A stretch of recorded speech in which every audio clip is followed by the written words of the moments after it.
نحمده ونصلي على رسوله الكريم اما بعد فاعوذ بالله من الشيطان الرجيم بسم الله الرحمن الرحيم رب اشرح لي صدري ويسر لي امري واحلل عقدة من لساني يفقه قولي رب زدني علما اللهم فقهنا في الدين اللهم اني اسالك ايمانا لا يرتد ونعيما لا ينفد ومرافقة محمد صلی اللہ علیہ وسلم فی اعلیٰ جنت الخلد آمین یا رب العالمین۔ تو انشاءاللہ آج ہم شروع کریں گے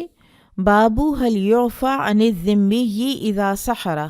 ذمی جب جادو کرے تو کیا اسے معاف کیا جا سکتا ہے؟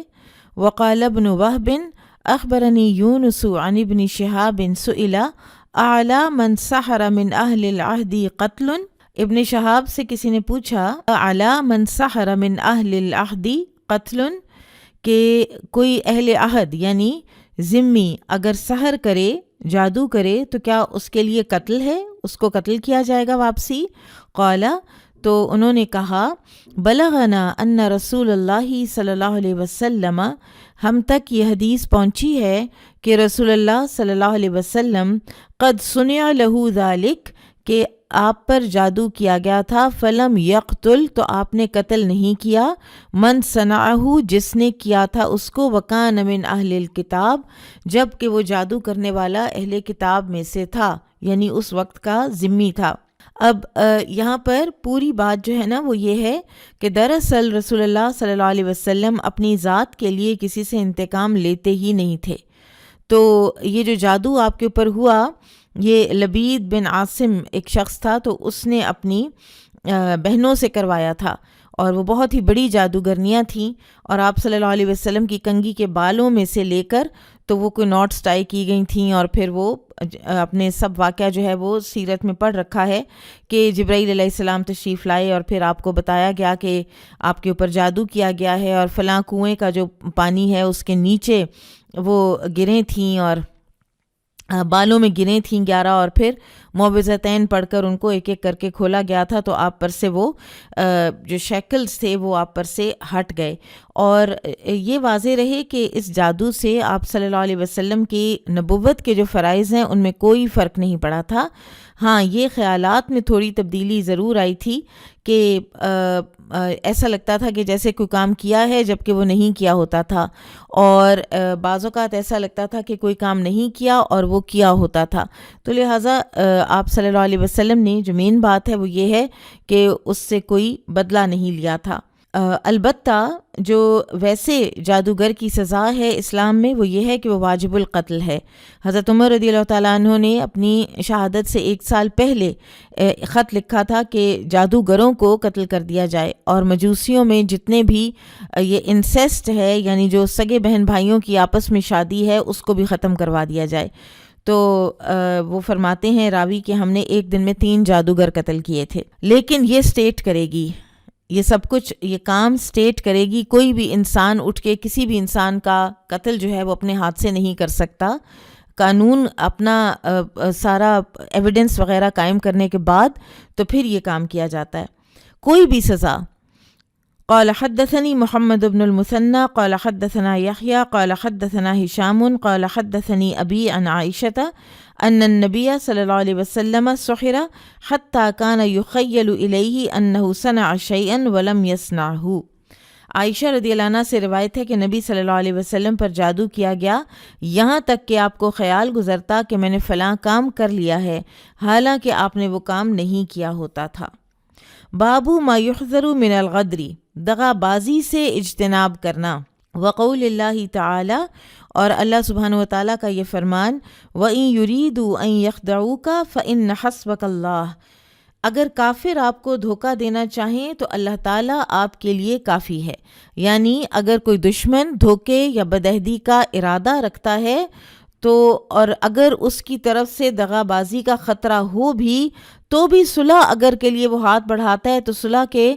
جو آپشن ہے اس کو ٹوٹل رد نہیں کرنا چاہیے، اور اللہ پر توکل کرتے ہوئے صلح قائم کر لینی چاہیے، کیونکہ دراصل جو مدد ہے وہ تو اللہ ہی کی طرف سے ہوتی ہے۔ کسی کا دھوکہ، کسی کی خیانت بھی آپ کو نقصان نہیں پہنچا سکتی اگر اللہ نہ چاہے۔ قال حدثنا الحمیدی قال حدثنا الولید بن مسلم قال حدثنا عبد الله بن العلاء ابن زبر قال سمعت بسر بن عبید اللہ انه سمع ابا ادریس قال سمعت عوف بن مالک قال اتیت النبی صلی اللہ علیہ وسلم فی غزوة تبوک۔ عوف بن مالک رضی اللہ عنہ سے روایت ہے، وہ کہتے ہیں کہ میں نبی صلی اللہ علیہ وسلم کے پاس آیا غزوہ تبوک کے موقع پر، وَهُوَ فِي قُبَّةٍ مِّنْ أَدَمٍ، اور آپ صلی اللہ علیہ وسلم ایک خیمے میں تھے جو چمڑے کا تھا۔ فقال، تو آپ صلی اللہ علیہ وسلم نے فرمایا، اعدد ستاً، گن لو 6 بین یدی الساعتی، قیامت سے پہلے کی نشانیاں، موتی، میری موت، میری وفات، ثم فتح بیت المقدس، پھر بیت المقدس کی فتح، ثم موتان یأخذ فیکم کقعاص الغنم، پھر اس کے بعد ایک وبا جو تم میں اس طرح پھیلے گی جیسے بکریوں کی بیماری قعاص پھیلتی ہے، یعنی بہت کنٹیجس ہوگی۔ ثم استفاضۃ المال، اور پھر اس کے بعد مال کی فراوانی اتنی زیادہ، حتی یعطی الرجل 100 دینار، یہاں تک کہ ایک کسی کو اگر 100 اشرفیاں، 100 سونے کے دینار بھی اگر دے دیے جائیں، فیظل ساخطا، تو بھی وہ ناخوش رہے گا۔ ثم فتنۃ، پھر ایک فتنہ، لا یبقى بیت من العرب، وہ عرب کا کوئی گھر نہیں بچے گا مگر الا دخلتہ، مگر یہ کہ وہ فتنہ اس گھر میں داخل ہوگا۔ ثم ہدنۃ، پھر اس کے بعد وہ صلح، تکون بینکم و بین بنی الاصفر، جو تمہارے اور بنی الاصفر یعنی رومنز کے درمیان ہوگی۔ فیغدرون، پھر اس کے بعد وہ بے وفائی کریں گے تم سے۔ فیأتونکم تحت 80 غایۃ، پھر وہ آئیں گے تمہارے اوپر تم سے لڑنے 80 جھنڈوں کے نیچے، 80 آرمیز ہوں گی یا جو بھی وہ علامت ہے، 80 جھنڈے۔ تحت کل غایۃ 12,000، اور ہر جھنڈے کے نیچے 12,000 فوج ہوگی۔ ان علامات میں سے بعض علماء یہ کہتے ہیں کہ 5 علامات تو واقع ہو چکی ہیں، لیکن یہ آخری اور چھٹی جو جنگ ہے یہ ابھی واقع نہیں ہوگی۔ بہرحال اس جنگ میں ہی مسلمانوں کا ابتداً بہت نقصان ہوگا، اور بالآخر امام مہدی کی قیادت میں مسلمانوں کو فتح نصیب ہوگی، اور اس کے بعد ہی پھر عیسیٰ علیہ السلام کا نزول، اور پھر دجال کا خروج، اور پھر یاجوج ماجوج کا نکلنا، اور یہ سب جو مین آیات کبریٰ ہیں وہ اس کے بعد پھر یکے بعد دیگرے آتی چلی جائیں گی نشانیاں۔ باب کیف ینبذ الی اہل العہد، اہل عہد سے عہد کیسے ختم کیا جائے، کوئی پیکٹ، کوئی ٹریٹی۔ وقول اللہ عز وجل، اور اللہ سبحانہ وتعالیٰ کا یہ فرمان، اللہ عز و جل کا، وَإِمَّا تَخَافَنَّ مِنْ قَوْمٍ خِيَانَةً فَانبِذْ إِلَيْهِمْ عَلَىٰ سَوَاءٍ، اگر آپ کو کسی قوم کی طرف سے خیانت یا بدعہدی کا اندیشہ ہو تو آپ ان کا عہد انہیں ویسا ہی واپس کر دیں، یعنی جب تم کسی قوم سے جنگ بندی کرو اور یہ تمہیں پتہ چل جائے کہ وہ عہد توڑ دیں گے تو عہد شکنی پھر بھی نہ کرو، بلکہ پہلے انہیں اطلاع دو کہ عہد ختم کر دیا گیا ہے۔ قال حدثنا ابو الیمانی قال اخبرنا شعیب عن الزہری قال اخبرنا حمید بن عبد الرحمن ان ابا ہریرہ رضی اللہ عنہ قال بعثني أبو بكر رضي الله عنه في من يؤذن يوم النحر بمنى لا يحج بعد العام مشرك ولا يطوف بالبيت عريان ويوم الحج الأكبر يوم النحر وإنما قيل الأكبر من أجل قول الناس الحج الأصغر فنبذ أبو بكر إلى الناس في ذلك العام فلم يحج عام حجۃ الوداع الذی حج فیہ النبی صلی اللہ علیہ وسلم مشرکن۔ ابو ہریرہ رضی اللہ عنہ سے روایت ہے، انہوں نے کہا کہ مجھے بھی ابو بکر رضی اللہ عنہ نے ان لوگوں کے ساتھ روانہ کیا جنہوں نے منی کے مقام پر قربانی کے دن یہ اعلان کیا تھا کہ اس سال کے بعد کوئی مشرک حج نہیں کرے گا۔ یہ سن 9 ہجری کا حج ہے جس میں ابو بکر رضی اللہ عنہ کو امیر حج بنا کر بھیجا گیا۔ پھر اس کے بعد ان کے رخصت ہونے کے بعد سورہ توبہ کی ابتدائی آیات نازل ہوئیں، تو آپ صلی اللہ علیہ وسلم نے علی رضی اللہ تعالیٰ عنہ کو بھیجا، اور علی رضی اللہ عنہ نے جا کر جب جوائن کیا ابو بکر رضی اللہ عنہ سے، تو انہوں نے پوچھا کہ آپ امیر کی حیثیت سے آئے ہیں؟ تو انہوں نے کہا نہیں، امیر حج آپ ہی ہیں، لیکن یہ جو معاہدوں کی جو اب ایک نئی شکل بن رہی ہے سورہ توبہ کی آیات کی روشنی میں، ان کا اعلان میں کروں گا۔ اور یہ عرب کا ایک کلچر بھی تھا، ایک دور جاہلیت سے ان کا طریقہ چلا آ رہا تھا کہ کسی شخص کے اگر ساتھ کوئی معاہدہ ہوا ہوتا اور اس کو توڑنا ہوتا یا اس کا کوئی اعلان کرنا ہوتا ادروائز، تو یا وہ انسان خود کرتا اور یا اسی انسان کے گھر والوں میں سے کوئی کرتا۔ تو نبی صلی اللہ علیہ وسلم نے اسی پریکٹس کو قائم رکھا اور پیچھے حضرت علی کو بھیجا رضی اللہ عنہ۔ تو پھر وہ ابو ہریرہ رضی اللہ عنہ بھی ساتھ تھے، کیونکہ ایک مجمع تو بہت بڑا تھا، ایک انسان کا اعلان جو ہے وہ تو کافی نہیں ہوتا، تو حضرت علی کے بہاف پر ابو ہریرہ رضی اللہ عنہ بھی ان لوگوں میں سے تھے کہ جو یہ اعلان کر رہے تھے۔ اور یہ اعلان یہ تھا کہ اس سال کے بعد کوئی مشرک حج نہیں کرے گا، اور کوئی شخص برہنہ ہو کر بیت اللہ کا طواف نہیں کرے گا، اور حج اکبر کا دن 10ویں ذی الحجہ کا دن ہے۔ اسے حج اکبر اس لیے کہا گیا کہ لوگ عمرے کو حج اصغر کہنے لگے تھے، تو اس لیے یہ تھوڑا سا ہمارے ہاں بھی پائی جاتی ہے، غلط فہمی ہے کہ اس کو جمعے کے دن آنے والے حج کو حج اکبر کہا جاتا ہے۔ although اگر یہ دونوں چیزیں آپس میں مل جائیں، یعنی نحر کا دن یا عرفہ کا دن حج بن جائے جمعے کا بھی، تو ظاہر ہے جمعے کی اپنی بھی ایک ایکسلنس ہے، تو ایک انسان کو خوشی بھی ہوتی ہے، لیکن یہ ہے کہ حج سارا ہی جتنے بھی کسی بھی دن پہ آ جائے ہر سال ہی وہ حج اکبر ہی ہوتا ہے، اس لیے کہ عرب عمرے کو حج اصغر کہتے تھے۔ تو ابو بکر رضی اللہ عنہ نے اس سال مشرکین سے جو عہد و پیمان لیا تھا اسے واپس کر دیا، یعنی بجائے اس کے کہ سائلنٹلی کوئی اپنے پاس سے ہی کسی پیکٹ کو توڑ کر سیکرٹلی تو ان کے ساتھ سلوک جو ہے وہ اس کے مطابق کرنا شروع کر دیا جائے، یہ تو پھر خیانت ہوتی ہے۔ تو اعلانیہ پہلے آپ ان کو بتا دیں کہ ہمارا آپ کے ساتھ جو کوئی امن کا معاہدہ تھا وہ ہم ختم کرنے جا رہے ہیں، تو یہ واپس کیا۔ اور پھر اس سے اگلے سال حجۃ الوداع کا سال تھا، اور جب نبی صلی اللہ علیہ وسلم نے حج کیا تو کوئی بھی مشرک اس میں شریک نہیں تھا۔ بابو اسم من عاہد ثم غدر، اس شخص کا گناہ جس نے عہد کیا پھر دغا بازی کی۔ وقول اللہ عز وجل الذین عاہدت منہم ثم ينقضون عہدہم فی کل مرۃ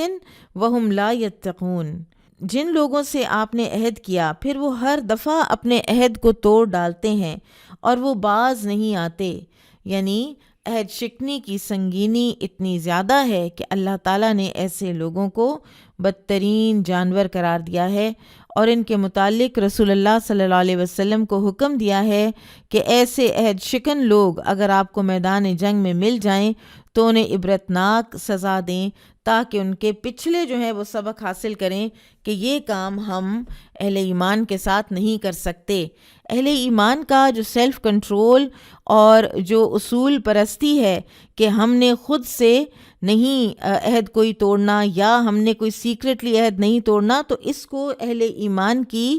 کمزوری نہ سمجھا جائے، بلکہ اہل ایمان کمزور نہیں، بلکہ یہ چیزیں، یہ اصول ان کو اور زیادہ مضبوط بنا دیتے ہیں، کیونکہ اس سینس میں کہ اگر ان کے ساتھ کوئی پھر اس قسم کی بدعہدی کرتا ہے تو وہ اس کے ساتھ پھر اسی طرح سے بے فٹنگ پیش آتے ہیں۔ تو یہ جو آیت ہے نا جو ہم نے ابھی پڑھی سورۃ الانفال کی آیت نمبر 56،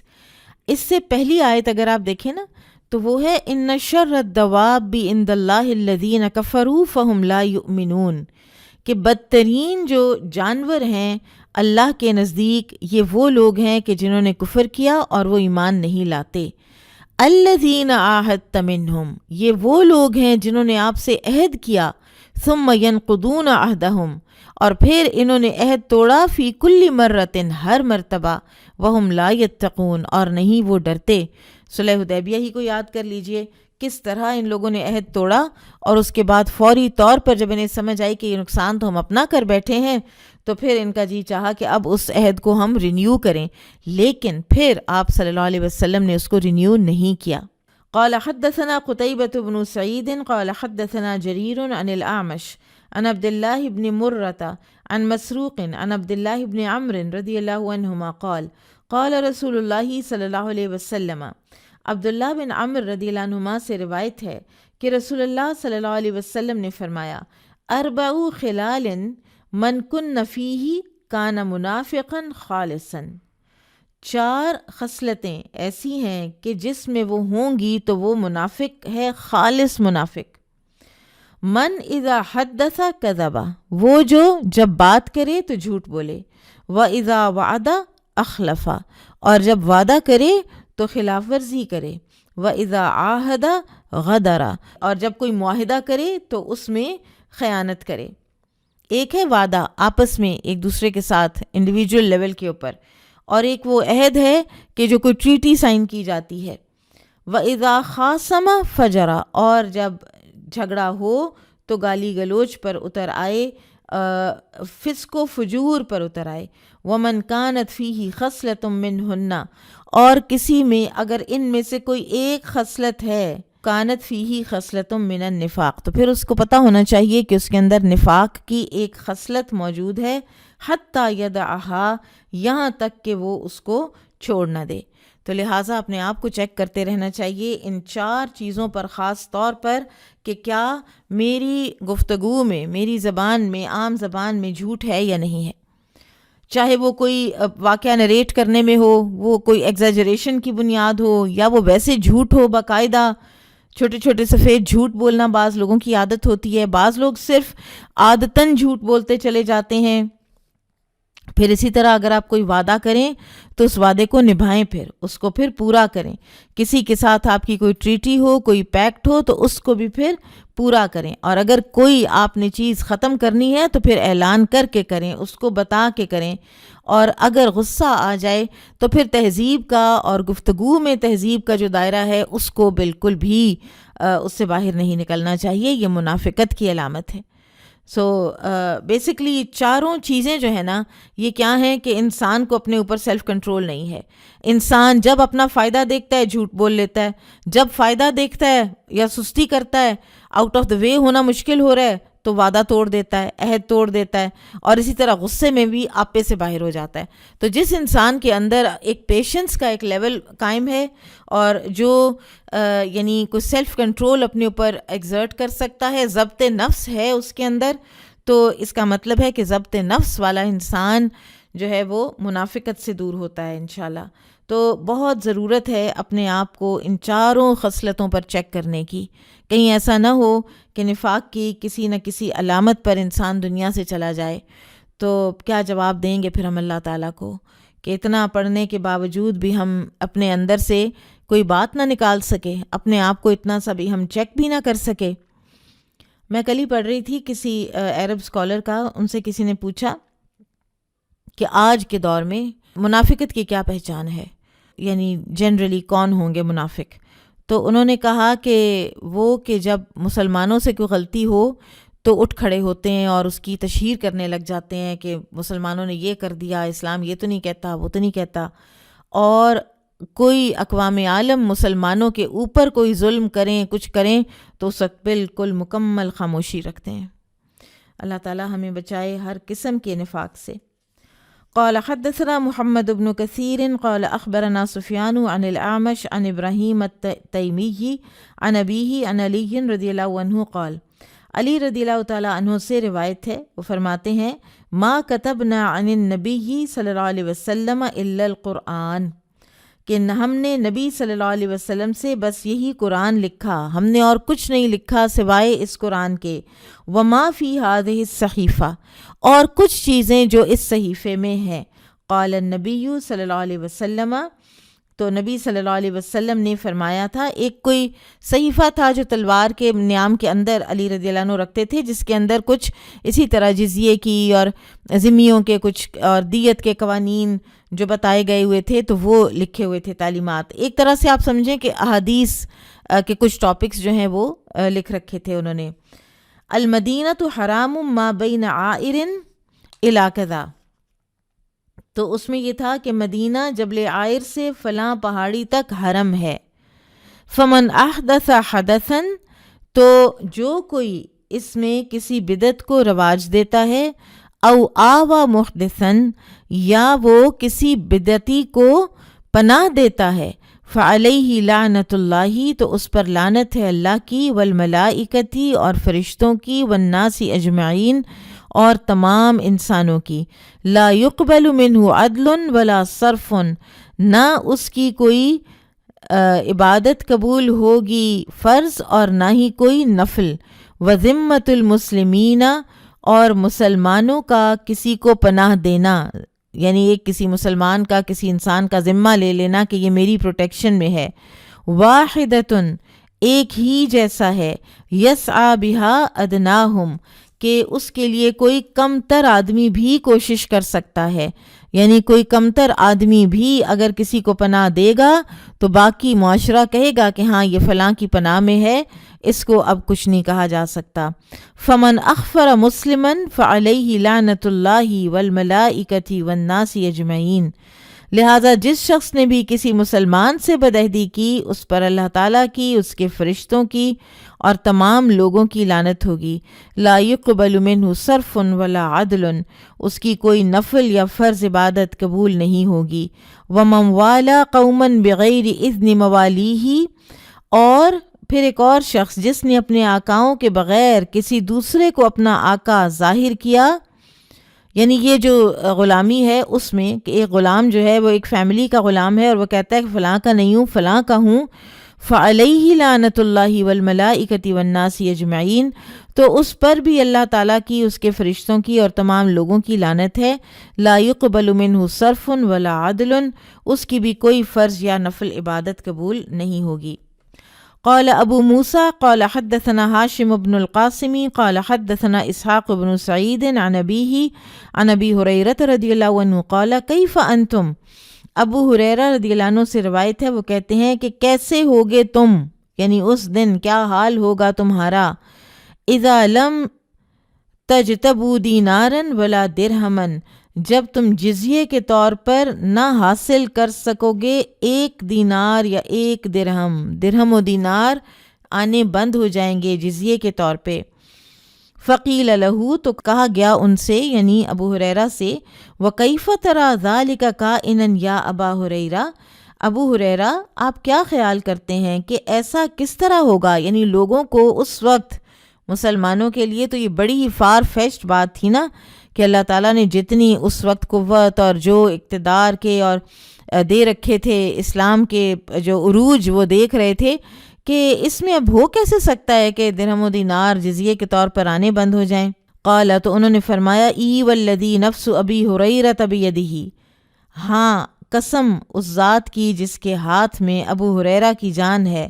ان قول الصادق والمصدوق، یہ بات میں صادق و مصدوق کے فرمان کی وجہ سے کہہ رہا ہوں۔ صادق و مصدوق یعنی رسول اللہ صلی اللہ علیہ وسلم سچے اور ان کی تصدیق کی گئی۔ قالوا عم ذلک، تو لوگوں نے پوچھا کہ یہ کیوں ہوگا، کس وجہ سے ہوگا؟ قال، تو انہوں نے فرمایا، تنتہک ذمۃ اللہ و ذمۃ رسولہ، کہ جب اللہ اور اس کے رسول صلی اللہ علیہ وسلم کے ذمے کو توڑ دیا جائے گا، فیشد اللہ عز وجل قلوب اہل الذمۃ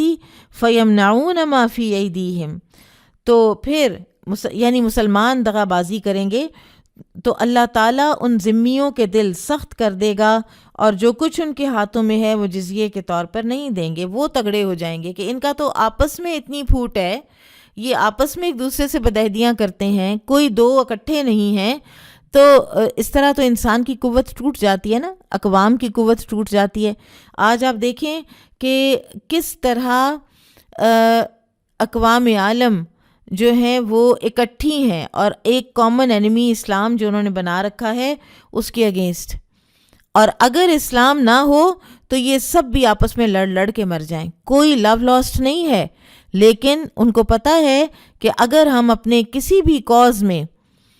چاہے وہ اسرائیل کا کاز ہے یا جو بھی کاز ہے، تو اس کاز میں اگر ہم اکٹھے نہیں ہوں گے تو یہ ہمارا معاملہ جو ہے نا یہ ہمارے حق میں نہیں رہے گا، یہ بیلنس ٹلٹ ہو جائے گا، تو لہٰذا ان کو اس طرح سے پھوٹ ڈلوا کے رکھی جائے اور کہ یہ ایک دوسرے کے حق میں بول بھی نہ سکیں۔ ابن حجر لکھتے ہیں کہ اس بے حرمتی میں ہر قسم کا جور و ظلم شامل ہے جس کی وجہ سے اہل ذمہ ادائے جزیہ سے رک جائیں گے۔ صحیح مسلم کی ایک روایت ہے کہ اہل عراق سے نقدی اور غلہ روک لیا جائے گا۔ بابن، اور یہاں پر امام بخاری رحمہ اللہ نے کوئی ترجمۃ الباب نہیں باندھا، اور اس کا مطلب یہ ہوتا ہے کہ وہ پچھلی کے ساتھ ہی کنیکٹڈ ہے۔ قال حدثنا عبدان قال اخبرنا ابو حمزة قال سمعت الاعمش قال سألت ابا وائل شہدت صفین۔ اعمش سے روایت ہے، اس اعمش جو ہیں ان کا نام سلیمان بن مہران تھا، اور ان کے بارے میں آپ لوگوں میں سے کوئی بھی لے یہ ٹاسک کہ انشاءاللہ نیکسٹ جب ہماری کلاس ہوگی تو امام اعمش کے بارے میں تھوڑا سا ہمیں بتائیے گا کہ آپ نے کیا تلاش کیا اور آپ کو کیا ملا۔ قال، وہ کہتے ہیں سألت ابا وائل، میں نے ابو وائل سے پوچھا شہدت صفین، کیا آپ جنگ صفین میں حاضر تھے؟ قال نعم، انہوں نے کہا ہاں۔ فسمعت سہل بن حنیف یقول، تو میں نے وہاں سہل بن حنیف کو، یعنی صفین کے دن سہل بن حنیف صحابی کو رضی اللہ عنہ، یہ سنا تھا یہ کہتے ہوئے اتہموا رأیکم، کہ تم لوگ اپنی رائے کو غلط خیال کرو، اپنے آپ ہی کو تہمت دو، یعنی یہ جو جنگ چھڑی ہے اس میں۔ رأیتنی یوم ابی جندل، میں نے اپنے آپ کو دیکھا تھا، مجھے وہ دن یاد ہے جو ابو جندل کا دن تھا، اور وہ ساری صلح حدیبیہ اور اس میں ابو جندل کا آنا اور وہ سب اگر آپ یاد کر لیں تو صحابہ اس ساری چیز کے سب سے سیلینٹ فیچر کس کو کہتے تھے اور اسی کے ساتھ اس کو منسوب کرتے تھے، اور وہ تھا ابو جندل والا واقعہ۔ ولو استطیع، اگر میں استطاعت رکھتا ہوتا، ان ارد امر النبی صلی اللہ علیہ وسلم، کہ میں نبی صلی اللہ علیہ وسلم کا حکم مسترد کروں، لرددتہ، تو وہ اس دن میں کرتا۔ یعنی اتنی پین تھی اس دن اور اتنی مشکل میں سے ہم گزرے ہیں اس وقت، وہ اتنا مشکل وقت تھا، خاص طور پر ایک تو یہ کہ عمرہ نہیں کر سکتے، واپس جائیں، اور اوپر سے عین اس وقت اللہ کا کرنا کہ ابو جندل آ گئے، بیڑیوں میں، زنجیروں میں، ماریں کھائی ہوئی، تشدد زدہ، اور ٹریٹی سائن کر دی گئی اور ابو جندل کو واپس کر دیا گیا۔ وما ودعنا اسیافنا علی اواتقنا لامری یفضعنا الا اسهلنا بنا الى امر نعرفه غیر امرنا هذا، وہ کہتے ہیں کہ ہم نے جب بھی کسی مصیبت سے گھبرا کر تلواریں اپنے کندھوں پر رکھیں تو وہ مصیبت آسان ہو گئی، سوائے اس کے کہ یہ نہ ہو سکا، سوائے اس کام کے کہ یہ نہ ہو سکا۔ قال حدثنا عبد الله بن محمد قال حدثنا يحيى بن آدم قال حدثنا يزيد بن عبد العزيز عن أبيه قال حدثنا حبيب بن أبي ثابت قال حدثني أبو وائل قال كنا بالصفين فقام سهل بن حنيف فقال، ابو وائل سے روایت ہے، وہ کہتے ہیں کہ ہم مقام صفین میں ڈیرے ڈالے ہوئے تھے کہ سہل بن حنیف رضی اللہ عنہ کھڑے ہوئے اور فرمایا، ایھا الناس، اے لوگو، اتہموا انفسکم، تم لوگ خود اپنی رائے کو غلط خیال کرو، فإنا كنا مع النبی صلی اللہ علیہ وسلم یوم الحدیبیہ، کہ ہم نبی صلی اللہ علیہ وسلم کے ساتھ تھے حدیبیہ کے دن، ولو نری قتالا لقاتلنا، اور اگر ہم اس وقت لڑنا ہوتا نا تو ہم ضرور لڑتے، یعنی لڑائی تو ہونا اس وقت تھا ضروری ہمارے ذہنوں کے خیال میں، ہمارے اندازے کے مطابق۔ فجاء عمر بن الخطاب فقال، تو آئے تھے عمر رضی اللہ عنہ بن خطاب نبی صلی اللہ علیہ وسلم کے پاس اور عرض کی، یا رسول اللہ، اے اللہ کے رسول، السنا علی الحق، کیا ہم حق پر نہیں ہیں، وہم علی باطل، کیا وہ باطل پر نہیں؟ فقال بلا، تو آپ نے فرمایا کیوں نہیں؟ فقال الیس قتلانا فی الجنہ وقتلاہم فی النار، کیا ایسا نہیں ہے کہ ہمارے مقتول جنت میں اور ان کے مقتول آگ میں ہوں گے؟ قال بلا، آپ صلی اللہ علیہ وسلم نے فرمایا کیوں نہیں؟ قال، تو پھر عمر رضی اللہ عنہ نے فرمایا، فعلی ما نعطی الدنیۃ فی دیننا، تو پھر ہم اپنے دین کے معاملے میں کس وجہ سے کمزوری دکھا رہے ہیں؟ انرجیو ولم یحکم اللہ بیننا و بینہم، کیا ہم واپس لوٹ جائیں جبکہ اللہ نے ابھی ان کے اور ہمارے درمیان فیصلہ ہی نہیں کیا؟ یبن الخطاب، فقال یبن الخطاب، تو آپ صلی اللہ علیہ وسلم نے فرمایا اے ابن خطاب، انی رسول اللہ صلی اللہ علیہ وسلم، میں بے شک اللہ کا رسول ہوں، وَلَن يُضَيِّعَنِ اللَّهُ أَبَدًا، اور کبھی بھی اللہ مجھے ضائع نہیں کرے گا، یعنی یہ جو ہو رہا ہے اس میں سے خیر ہی نکلے گی۔ فانطلق عمر، تو چلے عمر رضی اللہ عنہ الی ابی بکر، ابو بکر رضی اللہ عنہ کے پاس، فقال له مثل ما قال للنبی صلی اللہ علیہ وسلم، تو وہی کہا ان سے بھی جو نبی صلی اللہ علیہ وسلم سے کہا تھا۔ فقال، تو انہوں نے جو جواب دیا ہے، یہاں پر آپ ذرا وہ ذہنی ایک جو فریکوینسی کے ملنے کی بات ہوتی ہے نا ایز ہیومنز، ابو بکر رضی اللہ عنہ اور نبی صلی اللہ علیہ وسلم کی، وہ یہاں بھی پتہ چلتی ہے، پھر دیگر مقامات پر سیرت میں ہمیں پتہ چلتا ہے کہ انہوں نے کیا جواب دیا ہے، انہ رسول اللہ، بے شک وہ اللہ کے رسول ہیں، وَلَن يُضَيِّعَهُ اللہ ابداً، اور اللہ ان کو کبھی بھی ضائع نہیں کرے گا۔ ان کو بھی یہی کنوکشن تھی اور یہی بات انہوں نے عمر رضی اللہ عنہ سے کہی، تو پھر کیا ہوا، فنزلت سورۃ الفتح، سورۃ الفتح نازل ہو گئی، فقرأها رسول اللہ صلی اللہ علیہ وسلم علی عمر، تو پھر اس کو رسول اللہ صلی اللہ علیہ وسلم نے پڑھ کر سنایا، الی آخرہا، آخر تک پوری سورۃ الفتح نازل ہوئی، اور پوری سورۃ الفتح اول سے آخر تک رسول اللہ صلی اللہ علیہ وسلم نے عمر رضی اللہ عنہ کو پڑھ کر سنائی۔ قال عمر، تو عمر رضی اللہ عنہ نے عرض کی، یا رسول اللہ او فتح ہوا،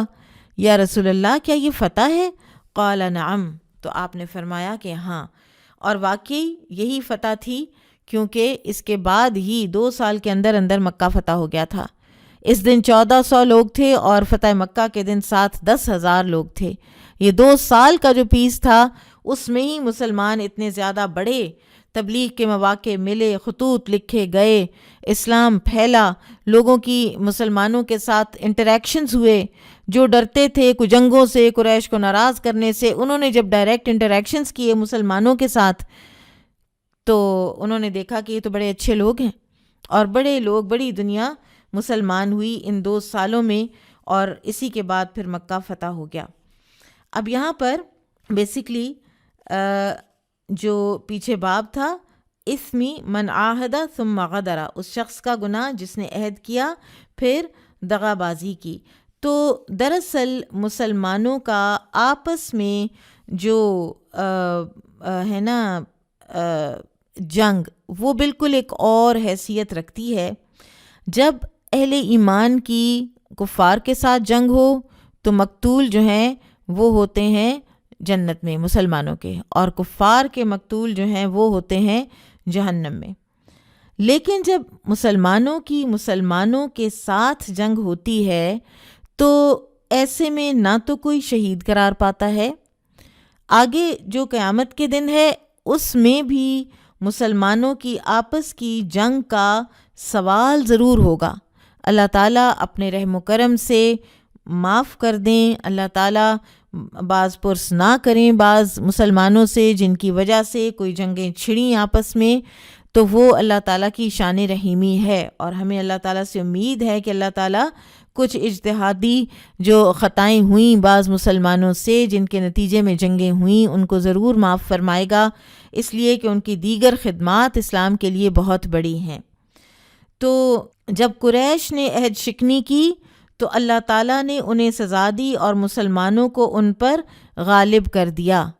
تو عہد شکنی والے ہمیشہ مغلوب ہوتے ہیں،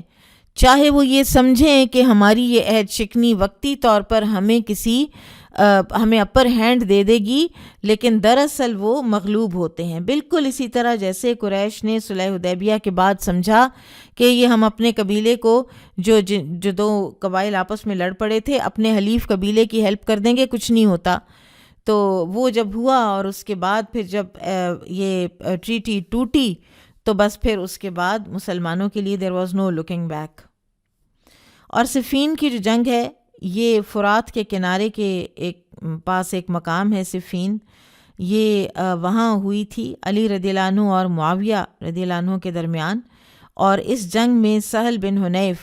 علی رضی اللہ عنہ کے لشکر میں تھے، لیکن عملی طور پر وہ جنگ میں شرکت نہیں کر رہے تھے، اور ان کے ساتھی انہیں کہہ رہے تھے کہ آپ کیوں آگے بڑھ بڑھ کے جنگ میں حصہ نہیں لے رہے.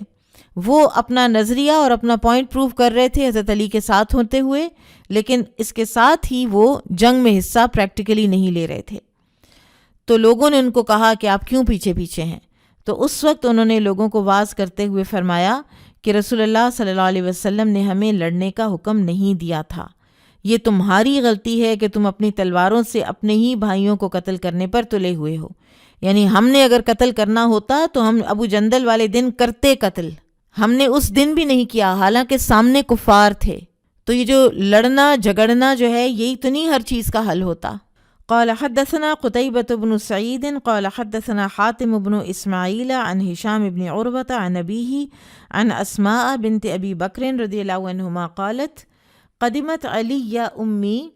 وهي مشركة في عهد قريش إذ عاهدوا رسول الله صلى الله عليه وسلم ومدتهم مع أبيها. اسماء بنت ابی بکر رضی اللہ عنہ سے روایت ہے، وہ کہتی ہیں کہ قریش نے جس وقت رسول اللہ صلی اللہ علیہ وسلم سے جنگ بندی کی صلح کر رکھی تھی، یعنی صلح حدیبیہ کے بعد کا جو زمانہ ہے، اس مدت میں میری والدہ اپنے باپ کے ہمراہ میرے ہاں مدینہ طیبہ آئیں، جبکہ وہ اس وقت مشرکہ تھیں. یعنی ان کے نانا اور ان کی والدہ ان کے پاس آئے. اسماء رضی اللہ عنہ حضرت عائشہ کی بہن تھیں، باپ سے دونوں بہنیں یعنی والد ایک ہی تھے اور مائیں الگ الگ ہیں. اور اسماء رضی اللہ عنہ کی والدہ کفار قریش میں شامل تھیں، جبکہ عائشہ رضی اللہ عنہ کی والدہ ام رومان مسلمان تھیں. فاستفتت رسول اللہ صلی اللہ علیہ وسلم، تو کہتی ہیں کہ میں نے نبی صلی اللہ علیہ وسلم سے سوال پوچھا. فقلتو، تو میں نے کہا یا رسول اللہ، اے اللہ کے رسول، ان امی قدمت علیہ، کہ میری والدہ میرے پاس آئی ہیں، وہی راغبتاً فاصلها، اور وہ یہ رغبت رکھتی ہیں کہ مجھے کچھ ملے، میں انہیں کچھ دوں، تو کیا میں ان کے ساتھ صلہ رحمی کر سکتی ہوں؟ تو آپ صلی اللہ علیہ وسلم نے فرمایا قال نعم صلیہا، ہاں صلہ رحمی کرو ان کے ساتھ. اب یہ جو پچھلا عنوان ہے تو اس کا اس حدیث کے ساتھ اس طرح تعلق ہے کہ کفار سے ایفائے عہد کا تقاضا ہے کہ قریبی رشتہ داروں سے بہتر سلوک کیا جائے، اگرچہ وہ صلہ رحمی کرنے والے کے دین کے مخالف ہی کیوں نہ ہوں. ان احادیث کا خلاصہ یہ ہے کہ عہد شکنی بڑی مذموم چیز ہے، اور اس کے مقابلے میں وعدوں کو پورا کرنا، عہد کو پورا کرنا بڑی ہی قابل تعریف اور پسندیدہ کیریکٹر ٹریٹ ہے، اور یہ انسان کی مضبوطی کی علامت ہے. باب المصالحۃ علی 3 ایام او وقت معلوم، 3 دن یا اس سے کم و بیش معین مدت کے لیے صلح کرنا. قال حدثنا احمد بن عثمان بن حکیم قال حدثني شریح بن مسلمة قال حدثنا ابراہیم بن یوسف بن ابی اسحاق قال حدثني ابی عن ابی اسحاق قال حدثني البراء رضی اللہ عنہ ان النبی صلی اللہ علیہ وسلم لما اراد ان یعتمر ارسل الى اہل مکہ یستأذنهم لیدخل مکہ فاشترطوا علیہ الا یقیم بها الا 3 لیال. براء رضی اللہ عنہ سے روایت ہے کہ نبی صلی اللہ علیہ وسلم نے جب عمرہ کرنے کا ارادہ فرمایا تو مکہ میں داخلے کے لیے اہل مکہ سے اجازت لینے کی خاطر ایک آدمی بھیجا، تو انہوں نے اس شرط کے ساتھ اجازت دی کہ آپ مکہ میں 3 دن سے زیادہ قیام نہیں کریں گے، یہ عمرۃ القضاء جس کو کہا جاتا ہے. ولا يدخلها الا بجلبان السلاح، اور آپ مکہ میں ہتھیار بند داخل ہوں گے. ولا يدعو منهم احدا، اور نہ ہی آپ کسی کو اسلام کی دعوت دیں گے. یہ اب اس وقت کی بات ہے کہ جب صلح حدیبیہ کا معاہدہ لکھا جا رہا تھا. تو وہ کہتے ہیں فأخذ يكتب الشرط بينهم علی بن ابی طالب، تو علی بن ابی طالب رضی اللہ عنہ نے ان کے مابین شرائط لکھنا شروع کی. فكتب، تو شروع میں جو ایک ٹائٹل لکھا جاتا ہے تو انہوں نے لکھا ھذا ما قاد علیہ محمد رسول اللہ صلی اللہ علیہ وسلم. تو انہوں نے لکھا یہ وہ صلح نامہ ہے جس پر محمد رسول اللہ صلی اللہ علیہ وسلم نے صلح کی ہے. فقالوا، تو اہل مکہ کہنے لگے لو علمنا انک رسول اللہ صلی اللہ علیہ وسلم، اگر ہمیں یہ معلوم ہوتا کہ آپ اللہ کے رسول ہیں، لم نمنعک، تو ہم آپ کو منع ہی نہ کرتے، وَلَتَابَعْنَاكَ اور ہم آپ کی ضرور اتباع کر لیتے. ہمارا تو آپ کے ساتھ جھگڑا ہی یہ ہے کہ ہم آپ کو اللہ کا رسول مانتے ہی نہیں ہیں. وَلَكِنْ اكْتُبْ لیکن آپ لکھیے، هَذَا مَا قَادَ عَلَيْهِ محمد بن عبد اللہ، آپ لکھیے یہ وہ صلح نامہ ہے جو محمد بن عبداللہ نے کیا ہے. فقال تو آپ نے فرمایا صلی اللہ علیہ وسلم، یہ ہوتی ہے پازیٹیو تھنکنگ، اور یہ ہوتی ہے کسی بھی کمپلیکس کے بغیر انسان کی شخصیت کہ فرق کیا پڑتا ہے. انا واللہ محمد بن عبداللہ و انا واللہ رسول اللہ، میں اللہ کی قسم محمد بن عبداللہ ہوں اور میں اللہ کی قسم اللہ کا رسول بھی ہوں. قال وکان لا یکتب، تو انہوں نے کہا کہ آپ تو لکھنا جانتے نہیں تھے. قال تو وہ کہتے ہیں راوی، فقال علی جن، تو علی رضی اللہ عنہ سے آپ نے فرمایا امحو رسول اللہ، رسول اللہ کا لفظ مٹا دو. فقال علی جن، تو علی رضی اللہ عنہ نے عرض کی واللہ لا امحاہ ابدا، میں اللہ کی قسم اس کو کبھی نہیں مٹاؤں گا. قال تو فرمایا کتنی پیاری یہ بات ہے، فارینیہ، اچھا مجھے بتاؤ کہاں لکھا ہے. سبحان اللہ، اتنا بھی آپ صلی اللہ علیہ وسلم، اور پھر سیکھا بھی نہیں، ساری زندگی اس کو ایسے ہی چلنے دیا ہے. سبحان اللہ. فَأَرَاهُ إِيَّاهُ، تو حضرت علی نے وہ لفظ دکھا دیا. فَمَحَاهُ النَّبِيُّ صلی اللہ علیہ وسلم بِيَدِهِ، تو آپ صلی اللہ علیہ وسلم نے خود اپنے مبارک ہاتھ سے اس کو مٹا دیا. تو کیا اس کا مٹانا کسی نقصان کا باعث بنا؟ بلکہ فائدہ ہی ہوا. فَلَمَّا دَخَلَ وَمَضَتِ الْأَيَّامُ أَتَوْا عَلِيًّا فَقَالُوا، پھر جب آپ مکہ میں داخل ہوئے اور 3 دن گزر گئے تو اہل مکہ علی رضی اللہ عنہ کے پاس آئے اور کہنے لگے مر صاحبہ کا. اب یہ نیکسٹ ایئر کی بات ہے نا، جب عمرۃ القضاء ہو گیا، کہ اپنے ساتھی کو حکم دیجئے فلیرتحل، کہ اب وہ یہاں سے چلے جائیں. فذکر ذلک علی رضی اللہ عنہ لرسول اللہ صلی اللہ علیہ وسلم فقال نعم فارتحلا، تو علی رضی اللہ عنہ آ کے نبی صلی اللہ علیہ وسلم کو بتایا کہ وہ یہ بات کہہ رہے ہیں کہ آپ یہاں سے اب چلے جائیں، تو آپ نے فرمایا کہ ہاں ٹھیک ہے. اور پھر آپ صلی اللہ علیہ وسلم نے مکہ مکرمہ سے کوچ کیا. آپ نے 3 ہی دن گزارے اور آپ نے اس صلح نامے کی پاسداری کی. اور پھر اس حدیث میں 3 دن یا اس سے کم و بیش معین مدت کے لیے صلح کا جواز بھی ثابت ہوا. باب الموادعتی من غیر وقت، غیر معینہ مدت کے لیے صلح کرنا. وقول النبی صلی اللہ علیہ وسلم اقرکم علی ما اقرکم اللہ، نبی صلی اللہ علیہ وسلم نے یہود خیبر سے فرمایا تھا میں اس وقت تک تمہیں رہنے دوں گا یہاں جب تک کہ اللہ چاہے گا. یہ بات جو ہے ساری پیچھے گزر چکی ہے کہ لیٹر آن پھر حضرت عمر رضی اللہ عنہ نے ان کو جلا وطن کیا تھا. باب طرح جیف المشرکین فی البئر ولا یؤخذ لهم ثمن، مشرکین کی لاشوں کو کنویں میں پھینک دینا اور ان کی کوئی قیمت وصول نہ کرنے کا بیان. قال حدثنا عبدان بن عثمان قال اخبرني ابي عن شعبة عن ابي اسحاق عن عمرو بن ميمون عن عبد الله رضي الله عنه قال بين رسول الله صلى الله عليه وسلم ساجد وحوله ناس من قریش من المشرکین. عبداللہ بن مسعود رضی اللہ عنہ سے روایت ہے کہ اس حال میں، اس اثناء میں کہ رسول اللہ صلی اللہ علیہ وسلم بحالت سجدہ تھے اور قریب ہی قریش کے کچھ لوگ بیٹھے ہوئے تھے. اذ جاء عقبۃ بن ابی معیط، جب آیا عقبہ بن ابی معیط، بسلا جزور وقذفہ علی ظہر النبی صلی اللہ علیہ وسلم، ایک ذبح شدہ اونٹنی کی وہ جھلی جس میں بچہ لپٹا ہوتا ہے گندگی سمیت لے آیا اور اسے نبی صلی اللہ علیہ وسلم کی پشت مبارک پر ڈال دیا. فلم یرفع رأسہ، اور آپ صلی اللہ علیہ وسلم سجدے سے اپنا سر مبارک اٹھا نہ سکے، حتیٰ جاءت فاطمۃ علیہ السلام، یہاں تک کہ آئیں فاطمہ رضی اللہ عنہا تشریف لائیں. علیہ السلام میں نے آپ کو پہلے بتایا ہے کہ کہا جا سکتا ہے آپ کی نیت میں اگر یہ نہیں ہے کہ آپ کسی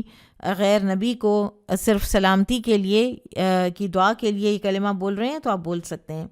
اگر آپ کی نیت میں یہ نہیں ہے کہ آپ ان کو نبی مانتے ہیں. فأخذت من ظہرہ، تو پھر آپ کی پشت سے اس کو ہٹایا. ودعت علی من صنع ذلک، فاطمہ رضی اللہ عنہ نے پھر کچھ برا بھلا کہا ہے، کچھ الفاظ بولے ہیں ان لوگوں کو جنہوں نے یہ کام کیا تھا۔ فقال النبی صلی اللہ علیہ وسلم، تو اس وقت نبی صلی اللہ علیہ وسلم نے فرمایا، اللہم علیک الملأ من قریش، اے اللہ قریش کی جماعت کو پکڑ لے۔ اللہم علیک ابا جہل بن ہشام، اے اللہ تو ابو جہل بن ہشام کے لیے کافی ہو جا، وعتبۃ بن ربیعہ وشیبۃ بن ربیعہ وعقبۃ بن ابی معیط وامیۃ بن خلف او ابی بن خلف، ان سب کے نام لیے آپ صلی اللہ علیہ وسلم نے۔ اب عبداللہ بن مسعود رضی اللہ عنہ دیکھ رہے تھے اور یہ کچھ نہیں کر سک رہے تھے، اور یہ بھی بڑی ہی تکلیف دہ بات ہوتی ہے کہ انسان غلط ہوتا دیکھے اور انسان کی حیثیت نہ ہو اس وقت کچھ کہنے کی یا کسی کام کو روک سکنے کی۔ اور یہ حلیف تھے اور یہ وہاں کے تھے نہیں، ان کا خاندان نہیں تھا، یہ اتنے مضبوط خاندان والے نہیں تھے بیک گراؤنڈ کے لحاظ سے، تو یہ کچھ کر نہیں سکتے تھے۔ اور ایسے میں انہوں نے ساری جو یہ سین دیکھا ہے اس کو انہوں نے نریٹ کیا ہے۔ اس کے بارے میں یہ بھی کہا جاتا ہے کہ یہ سارے جو اتنے سیویئر واقعات ہوئے ہیں نا، اور جس کے بعد پھر رسول اللہ صلی اللہ علیہ وسلم نے ان کے خلاف بددعا کی ہے، ان پرٹیکولر کفار کے خلاف، تو ایک وقت گزر چکا ہوا تھا، یہ بالکل ابتدائے نبوت کا زمانہ نہیں ہے، اور یہ ابو طالب کے مرنے کے یا وفات کے بعد کا زمانہ ہے۔ ان کی وفات کے بعد ان کے ہاتھ زیادہ کھلے ہیں اور ان کی جرتیں زیادہ بڑی ہیں، اور اگر دیکھا جائے تو یہی بات درست ثابت ہوتی ہے، اس لیے کہ ابتدائے نبوت میں اگر اس کو درست مانا جائے تو پھر سیدہ فاطمہ رضی اللہ عنہ بہت ہی چھوٹی ہوں گی، لیکن لیٹر آن یہ کوئی ایسا وقت ہے کہ جس وقت سیدہ اتنی ضرور ہیں، یعنی ایک ٹاڈلر سے تو ظاہر ہے یہ کام نہیں ہوتا نا، تو وہ اتنی ضرور ہیں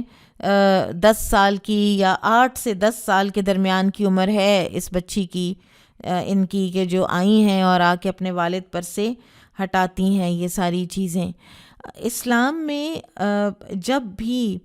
آتے ہیں، اسلام کے اوپر جب مشکل وقت آتے ہیں، تو آپ دیکھیں کہ اللہ تعالیٰ بڑا لٹرلی واقعی ہلا مارنے والے جو ہے نا واقعات، وہ ہم جیسے تو بس اپنے کمروں میں بیٹھ کے اور کرسیوں پہ بیٹھ کے ان کو پڑھتے ہیں اور کچھ تھوڑی دیر کے لیے لرز جاتے ہیں،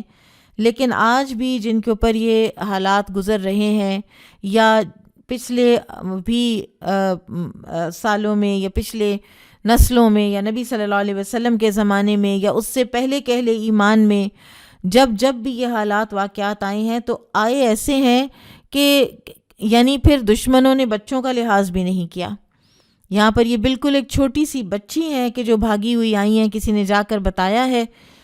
رسول اللہ صلی اللہ علیہ وسلم کی عموماً 2 بیٹیوں کا ذکر ملتا ہے کہ جنہوں نے آپ صلی اللہ علیہ وسلم کو اس طرح سے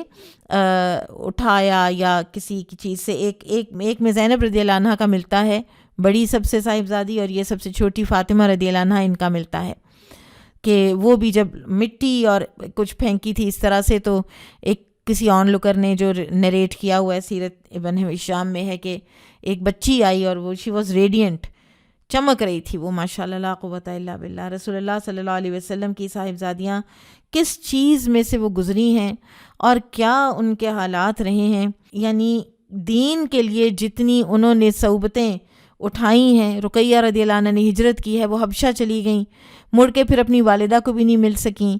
اور پھر جب مدینہ میں ان کا انتقال ہوا ہے تو کہتے ہیں کہ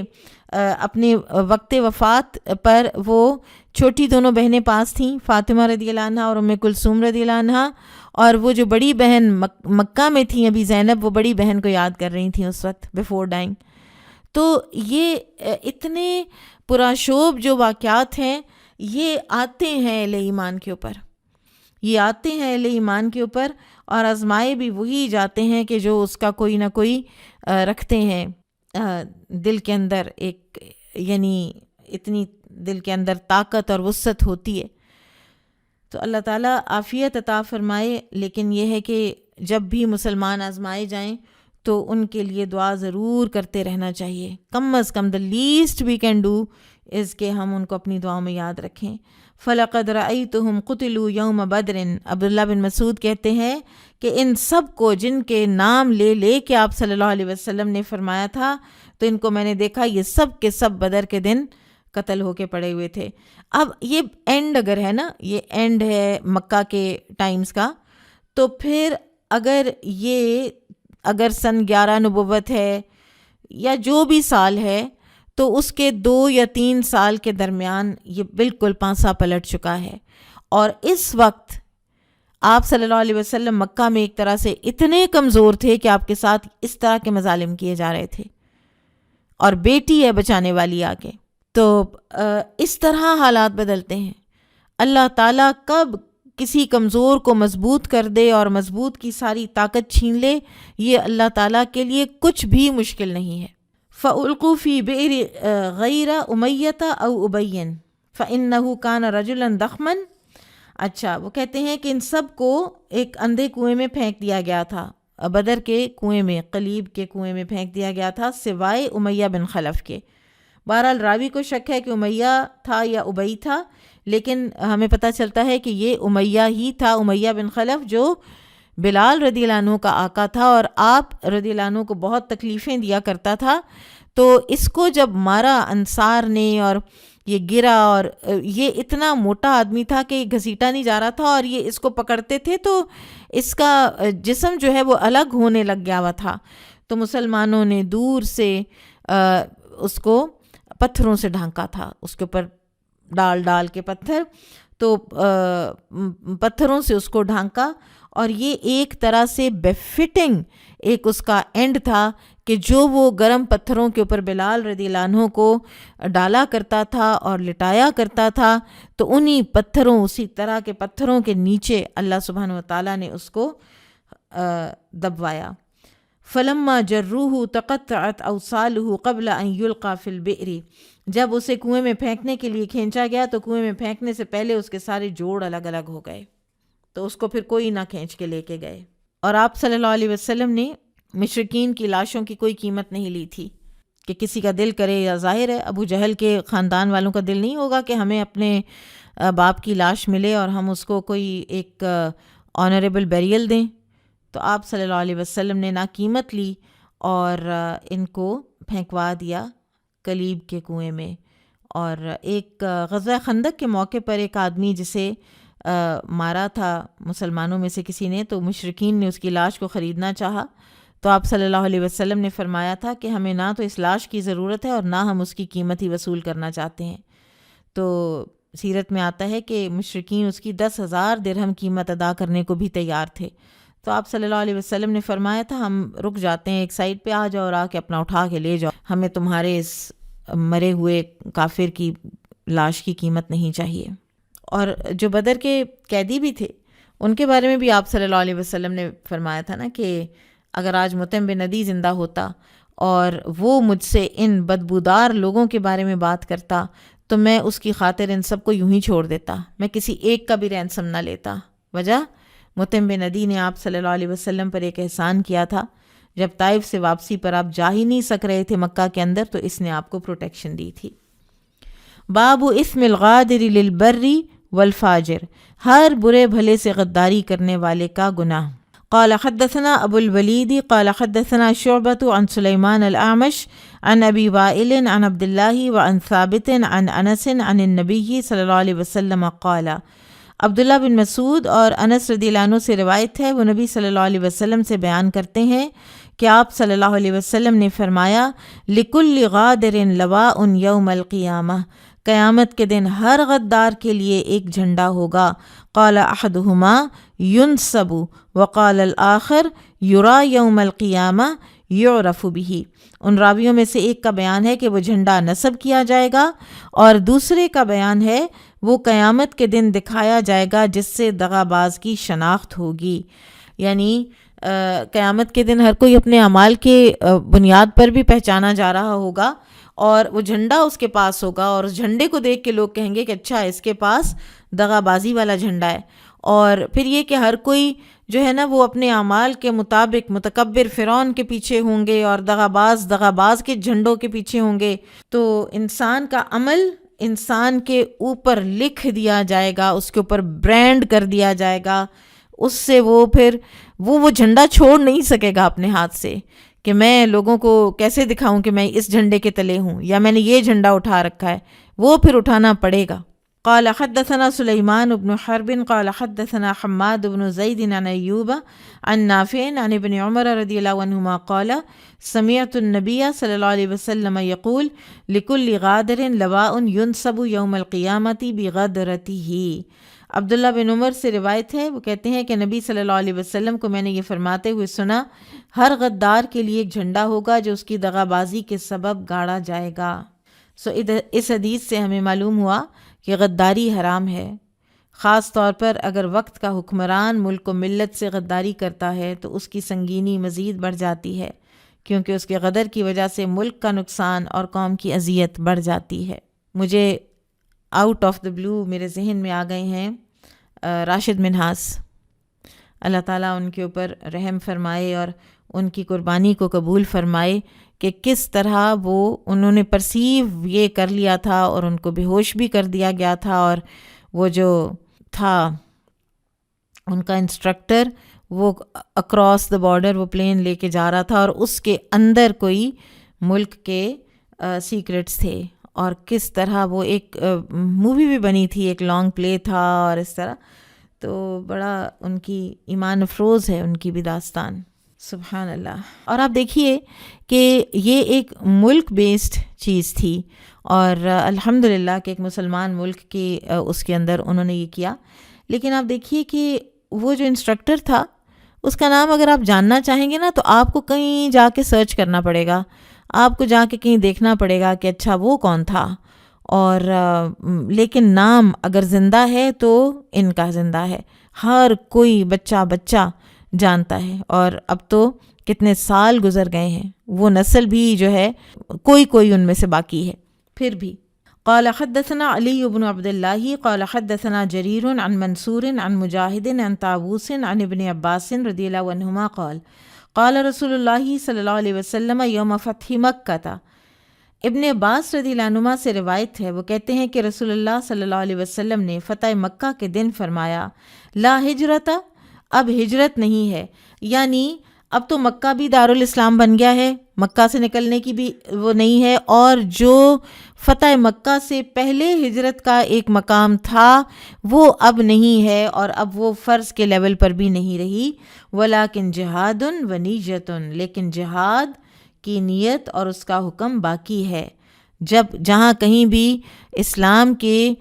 کلمے کی سربلندی کی ضرورت ہوگی تو اس میں جو جد و جہد ہے، اس میں جو کوشش ہے، اٹموسٹ ایفرٹ ہے، تو اس کے لیے کیا کرنا ہے، وَإِذَا اسْتُنْفِرْتُمْ فَانْفِرُوا، تو اس لیے جب تمہیں جہاد کے لیے نکلنے کا حکم دیا جائے تو فوراً نکل پڑو۔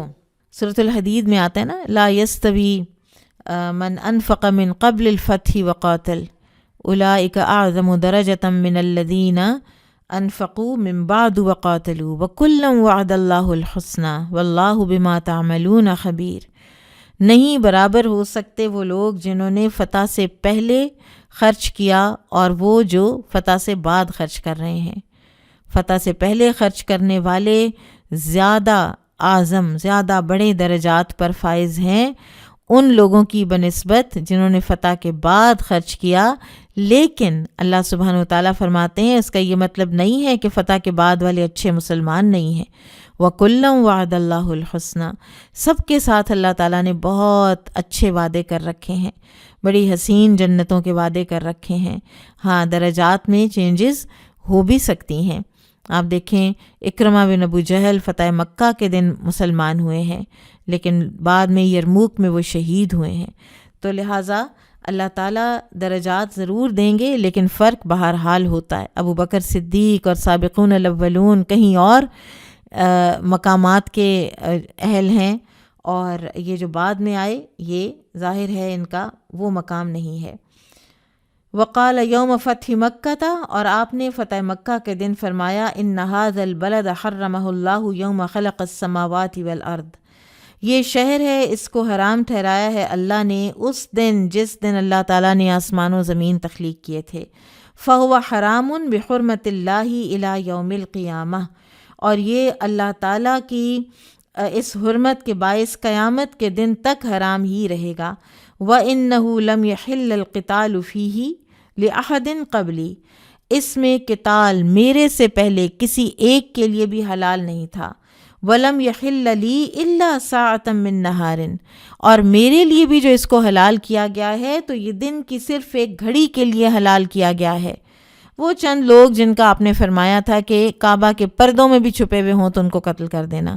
اور ان میں سے بھی کتنوں کو پھر معافی مل گئی تھی، جن میں اکرمہ بن ابو جہل بھی تھے، حبار بن اسود بھی تھا۔ فَهُوَ حَرَامٌ بِحُرْمَةِ اللَّهِ إِلَى يَوْمِ الْقِيَامَةِ، اور پھر مجھ پر جو یہ حلال کیا گیا ہے ایک گھڑی کے لیے، اس کے بعد دوبارہ یہ حرام ہو گیا قیامت کے دن تک۔ لا يعضد شوکہ، اس کا کانٹا تک نہیں اکھاڑا جائے گا۔ ولا ينفر صیدہ، اور نہ اس کے شکار کو ستایا جائے گا۔ ولا یلتقط لقطتہ، اور نہ ہی اس کا لقطہ، اس کی گری پڑی چیز اٹھائی جائے گی۔ الا من عرفہا، سوائے اس کے کہ جو کوئی لاسٹ اینڈ فاؤنڈ میں دینے کے لیے اٹھائے، اور یا پھر صحیح مالک کو دینے کے لیے اٹھائے۔ ولا یختلا خلاہ، اور نہ ہی اس کی گھاس کاٹی جائے گی۔ فقال العباس، تو عباس رضی اللہ عنہ پاس ہی تھے، سن رہے تھے، انہوں نے عرض کی یا رسول اللہ الا الاذخر، اے اللہ کے رسول اذخر کے سوا۔ اذخر لیمن گراس ٹائپ کی ایک گراس تھی کہ جس کو یہ بہت سے استعمالات میں لاتے تھے، ان کے لوہار اس کو جلاتے تھے، پھر اسی طرح اس سے مٹی میں ملا کے تو یہ لیپ بھی کیا کرتے تھے اپنے گھروں کا۔ تو آپ اذخر کو ایگزیمپٹ کر دیجئے کاٹنے سے۔ فَإِنَّهُ لِقَيْنِهِمْ وَلِبُيُوتِهِمْ، کیونکہ یہ ان کے لوہاروں اور گھروں میں استعمال ہوتا ہے۔ قَالَ إِلَّا الْإِذْخِرِ، تو اسی وقت آپ صلی اللہ علیہ وسلم نے فرمایا ہاں سوائے اذخر کے۔ تو یہاں پر امام بخاری اس حدیث کو دوبارہ یہاں لائے ہیں، بہت دفعہ یہ پہلے بھی آ چکی ہے متعدد مرتبہ، کہ مکہ حرم ہے اور لڑائی اس میں حرام ہے، لیکن اہل مکہ نے رسول اللہ صلی اللہ علیہ وسلم سے غداری کی اور انہوں نے آپ کے ساتھ جو عہد و پیمان باندھا اسے پامال کیا۔ بنو بکر مسلمانوں کا حلیف قبیلہ تھا، اور خزاعہ جو تھے یہ ان کے تھے مشرکین کے۔ تو ان کی جب آپس میں لڑائی ہوئی تو حدیبیہ کے جو کلاز تھا وہ یہ تھا کہ کوئی حلیف قبیلے بھی آپس میں لڑے تو ہم اپنے حلیف کی مدد نہیں کریں گے،